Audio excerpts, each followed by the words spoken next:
Thank you, Chairman. To the nominee, during your preamble, you thanked His Excellency the President for nominating you, and that is why you're before this committee.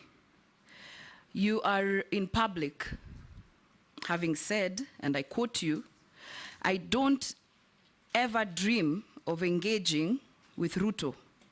Mimi niongee na Ruto, niongee na Ruto nini?" I want to put it to you that if this committee nominates you and the National Assembly approves you, you'll be sitting in a cabinet where His Excellency the President will be chairing. I would like to know whether mtaongea nini kwa hiyo cabinet. But that's beside the point. I want to get to the real issues. But that's also a very valid question, because it will be important to know how you will engage as the minister, if approved, cabinet secretary, and with His Excellency the President.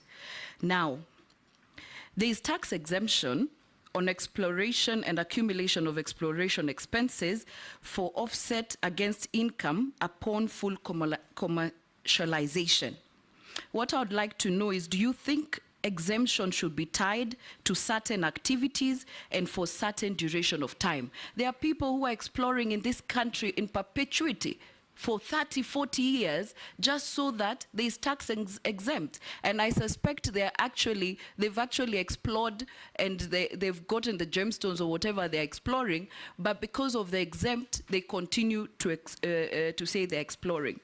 To my last question, the Mining Act prohibits civil servants from dealing with minerals.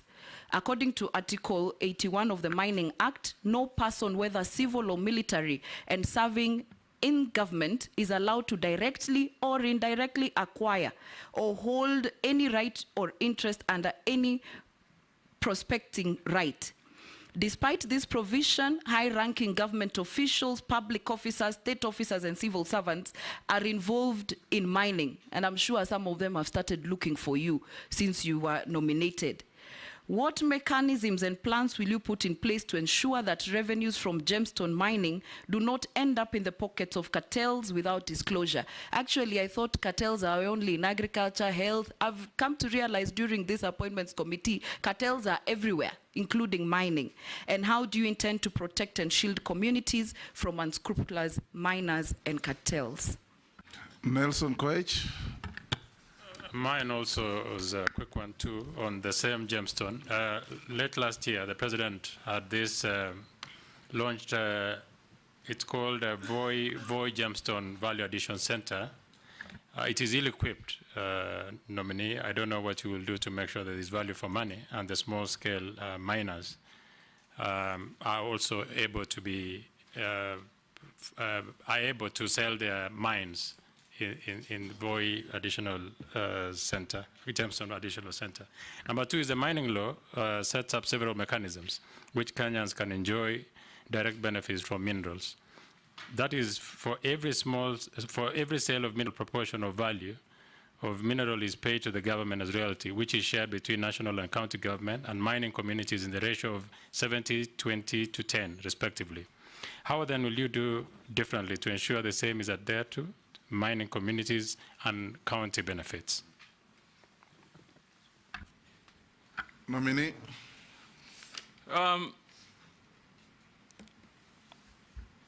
Honorable Naisula, you talked about exploration, but my research tells me, and I'm yet to get a detailed brief from the ministry,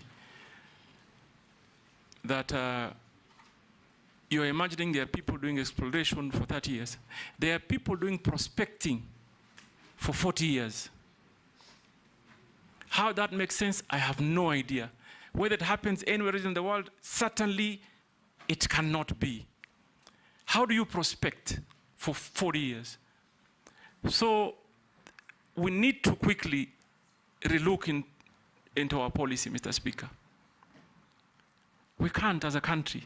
And this explains why mining GDP's contribution is under 1%. It can't continue like this. It can't continue. And Honorable Naisula, you are very right.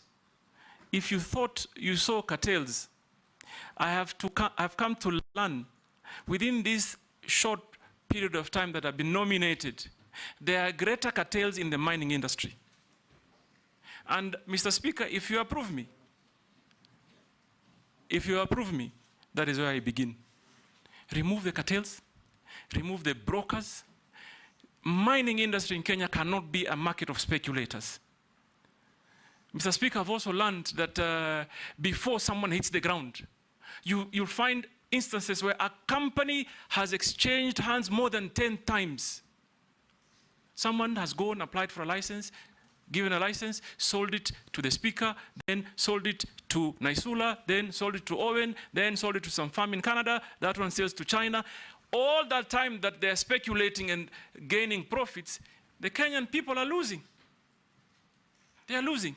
It's only that I am, and this is a task I'm going to take, because it looks like Kenyan population really do not have an idea of what geological minerals may be in the country.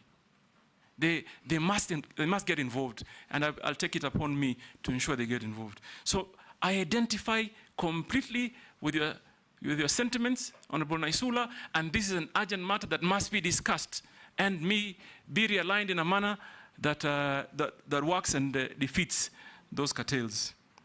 Mr. Speaker, Mr. Speaker, Honorable Hon.Naisula told me, nitaongea na. You don't have to answer that. Only fools don't change their mind. I was going to say it in Kiswahili. Go on and answer the other question. Wapumbavu tu ndo wabadilishe There is mawazo. a question on communities. On Yeah, I'm coming to that. Yes. Number one, I've already picked an issue on, for example, timely disbursement of royalties. Mr. Speaker, I was talking to some people from Taita Taveta County, some community, who told me they have not received their share of royalties on a certain mine for the last 7 years. That can't work. What we need to quickly do is to ensure we create systems that function. And number one priority is that the Kenyan people primarily should be priority in terms of receiving their royalties and benefits. Mr. Speaker, we also have to have a conversation. I am looking forward, for example, to quickly engage the counties.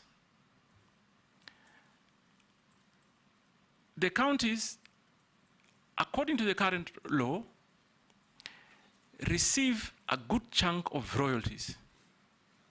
Maybe we may need to look at our legal framework on how we can also cushion the communities in the counties by ensuring that we maybe ring-fence some of the resources to development.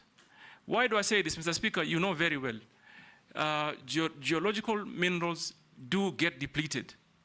There are generations that will come many, many years after us, and this country must have something to show. We can't, it just can't be a story that Kenya had this and there's nothing to show. So, Mr. Speaker, I am going to engage and create working synergies with the counties and formulate,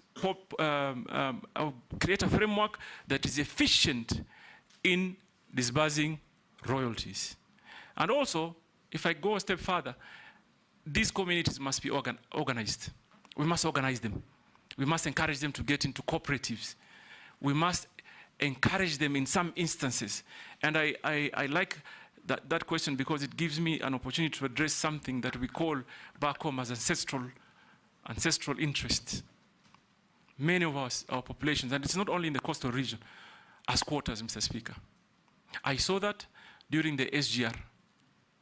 When they were constructing the SGR, Mr. Speaker, many people were compensated, but the title holders and the residents of certain areas were completely ignored. So there are certain regulations or laws that we must, and I'd be happy to come and engage the community to see how we can improve on them. Mr. Speaker, on Honorable Koech, I haven't seen the Gemstone Center at Voi, but I'm looking forward to see it. But what I think the mining